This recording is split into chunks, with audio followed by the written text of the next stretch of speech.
In this episode of PulsePoint, we'll update you on these topics. The ACT Party uses Easter weekend to push for the liberalisation of Easter trading laws. Reformies. A hospice wants to liberalise euthanasia laws to include non-terminal patients. An Australian soccer team with 5 transgender players goes undefeated in a women's tournament. The US Supreme Court considers the harms of the abortion pill. A Christian woman is fired from Starbucks over her Christian values. And finally, Family First celebrates 18th year of speaking up for families in New Zealand.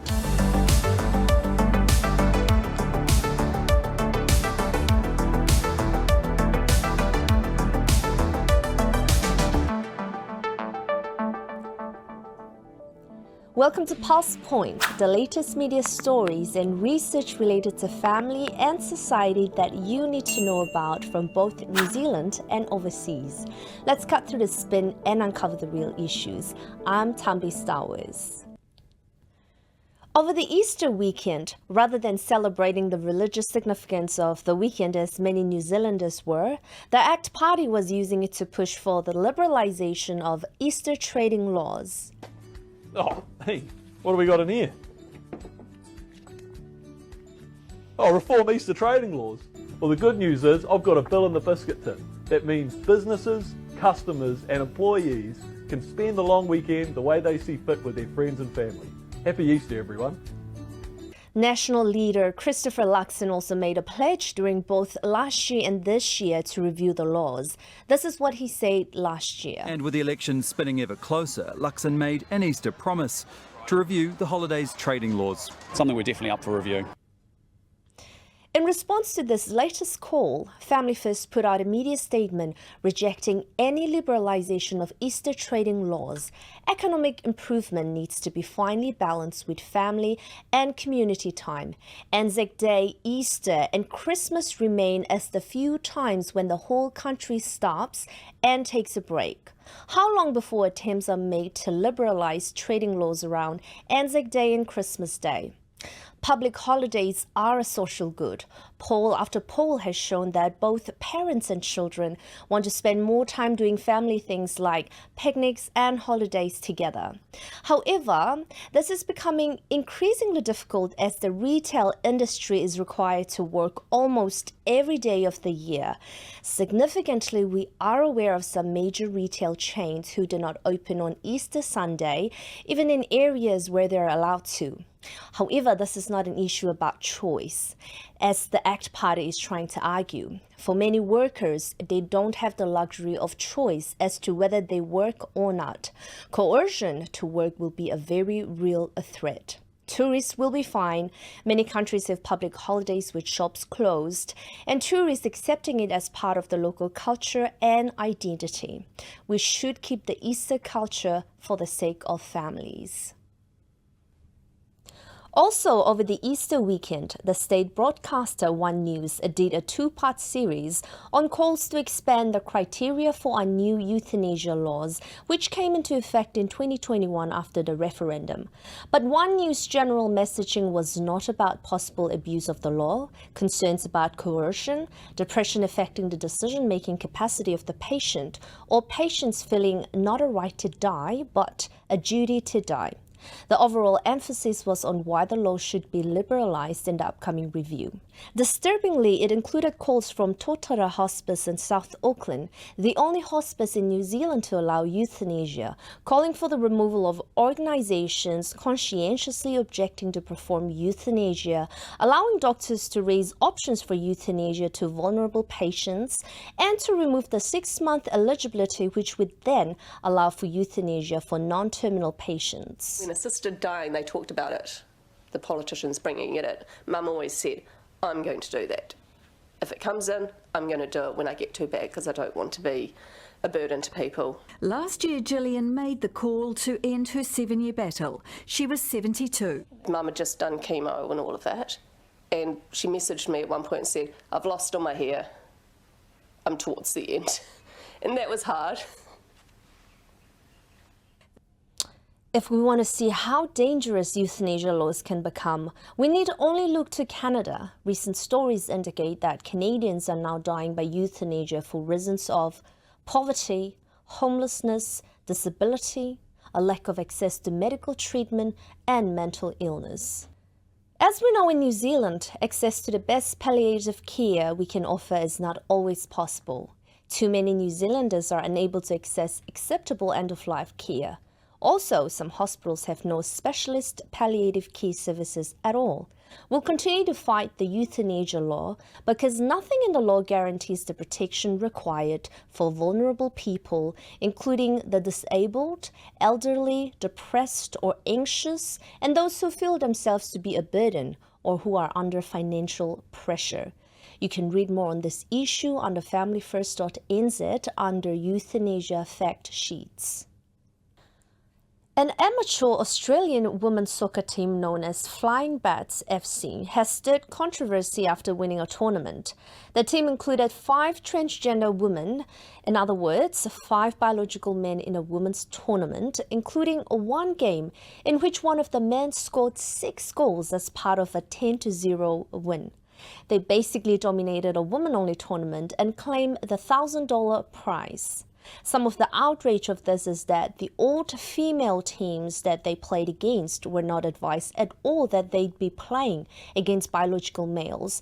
And there are even claims that some of the women were told not to complain about this, otherwise they will be reported to an anti-discrimination commission. The Flying Bats Football Club president Jen Pedden defended the club's tournament victory and said, "The team stands for inclusion, and trans women belong in a women's competition because that is the gender with which they identify. The facts are that biological men have physical advantages over women in every category, ranging from more stamina, heavier bone mass, more strength, greater lung capacity, more red blood cells, and so forth. Valuing ideology over biology not only disadvantages women, but also puts them in serious physical danger should this ideology be applied to more physical sports." 2 years on from the overturn of Roe v. Wade, abortion rights return to the U.S. Supreme Court. Pro-life organizations have brought a lawsuit against the Federal Food and Drug Administration, the FDA, challenging its distribution of the abortion pill known as mifepristone and its lack of critical safety standards. Since 2016, accessing this do-it-yourself abortion pill has become easier with the removal of critical safeguards like no longer requiring a doctor's visit for access, allowing it to be sent by mail, expanding its distribution to more healthcare providers, and increasing the gestational age limit from 7 to 10 weeks. The latest U.S. abortion stats show that early medical abortions account for 63% of all abortions that took place within the healthcare system in 2023. In New Zealand, the number is just over half of all abortions. And as you can see from the graph, for the first time in New Zealand, early medical abortions exceeded surgical abortions last year. Since November 2022, New Zealand has allowed for medical abortions arranged over the phone and increased accessibility of in-person first trimester abortions. In one case in the US, a woman suffered complications, went into labor, and delivered the fetus in its amniotic sac, surrounded by blood in a bathroom. Here's a clip of what she has to say. I'm here because in 2010, I was prescribed the abortion drugs, and I was not prepared for how severe and devastating those drugs were going to be.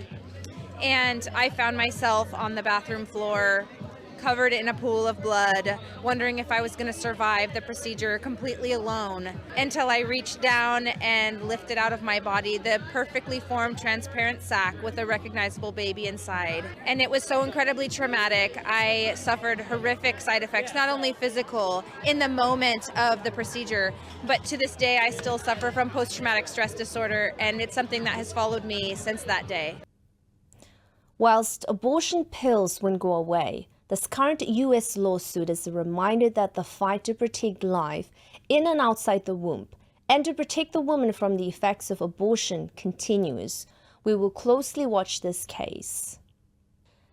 A woman was fired from Starbucks in North Carolina for her Christian values. Speaking to Fox, Taylor Trice explained that she respectfully expressed concerns of her management about the adult content in the coffee shop's Pride Month displays. Trice said that a few of her co-workers agreed that a glass wall describing different sexual orientations wasn't family-friendly. Another aspect of the Pride Month display was a chalkboard that included fringe pronouns like zim, xm, and even its. Another problem arose over Starbucks' enforcement of its preferred pronoun policy. Trice explained that she was willing to call customers by their names and avoid using certain pronouns as a sign of respect, but she would not use pronouns that contradicted the person's biological sex, as it violated her Christian values. She was fired for her stance. Starbucks refused to comment specifically on this case, but a spokesperson for them said Starbucks has no tolerance for discrimination or harassment of any kind in our stores, and we're committed to fostering an environment where everyone is welcomed, respected, and valued. So Starbucks seeks to foster an environment of inclusion and tolerance for everyone, so long as you are not a Bible-believing Christian who wants to tell the biological truth. And finally, Family First New Zealand, which sponsors and hosts this program, PulsePoint, has just celebrated its 18th anniversary. Formed in 2016, it has become one of the most prominent and trusted organizations in New Zealand for social conservatives. CEO and founder Bob McCoskrie summarized the first 18 years in just 1 minute. Have a watch. 18 years ago, when we started Family First with a cheque for $3,000 and nothing else, we never thought that for the next 2 decades we'd be at the forefront of debates around social issues, such as the anti-smacking law, same-sex marriage, abortion, euthanasia, attempts to legalise cannabis, broadcasting standards, radical gender and sexuality curriculum in schools, hate speech laws, cost of family breakdown, fatherlessness, surrogacy, media bias, prostitution, birth certificates, conversion therapy laws, critical race theory, pornography, child abuse, daycare, alcohol and many others. Would have 4 regular video shows on social media watched by thousands of Kiwis. Would host large forum on the family conferences, would represent New Zealand at significant conferences around the world, and would have the government spend 10 years trying to deregister us, but we did, and we're still here, and thank you for being there with us. Here's to the next 18.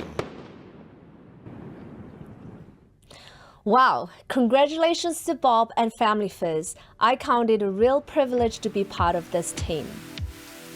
And that's the latest episode of PulsePoint. You can check out all these stories and more on our website, familyfirst.nz. We'll keep watching the news so that you don't have to. See you next time.